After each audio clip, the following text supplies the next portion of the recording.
Karl Friedhoff is an expert in public opinion and foreign policy at the Chicago Council on Global Affairs. He joins me live from Chicago to talk about the latest developments.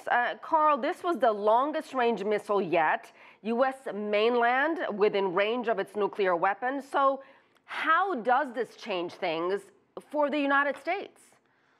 Well, it certainly is a concern now that it looks like Washington, D.C. and indeed all of the continental U.S. is in range, but it doesn't really alter the approach. I think the main lesson out of this is that the North Korea threat is a threat that the United States can live with. Any talk of a preemptive strike is dangerous, and any preemptive strike should not be pursued.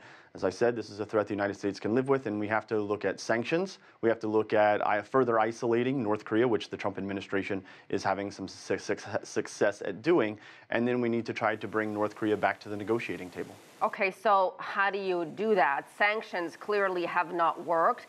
And as far as I know, no one has been successful in recent years to bring DPRK back to the negotiating table.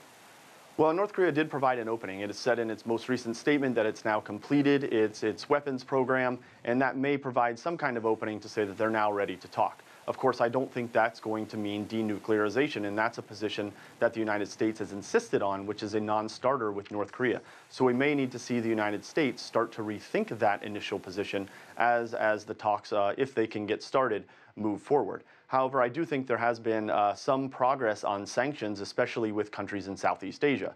There are ties to Southeast Asia in terms of how much trade North Korea is doing there, and increasingly we're starting to see countries there cut off those ties, whether that means eliminating visa-free travel or shutting down trade networks altogether. That is going to continue, I think, and I believe it will gather pace. So do you believe, Karl, that sanctions will eventually stop the DPRK from firing these ballistic missiles? No, they won't, but I don't think that is actually the point of sanctions. I think the point of sanctions is to further isolate North Korea and try to get into a stronger negotiating position once negotiations do begin. And I think North Korea is doing exactly the same in the sense that they're trying to strengthen their position by proving that they have this weapons capability and can now indeed deliver what we assume is a nuclear payload to the United States.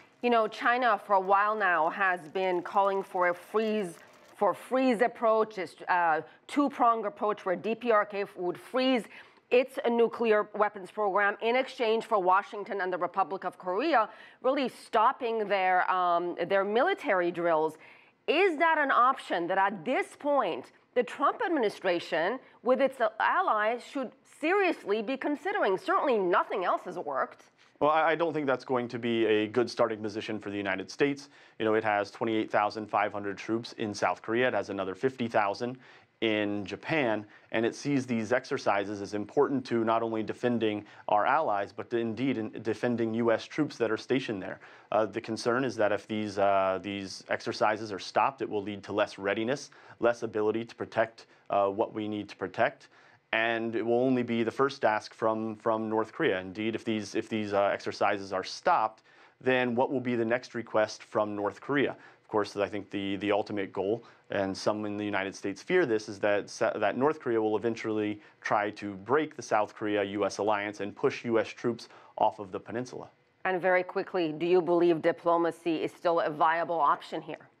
I think diplomacy is the only option. If we look at the totals or the total casualties potentially from a preemptive strike on North Korea and how it would retaliate against Japan and South Korea, those casualty numbers are incredibly high, and it's something that should not be carried out. Instead, we need to focus on strengthening the U.S. position and along with our allies and try to get everybody back to the negotiating table so we can at least begin to talk this through and not see any further escalations.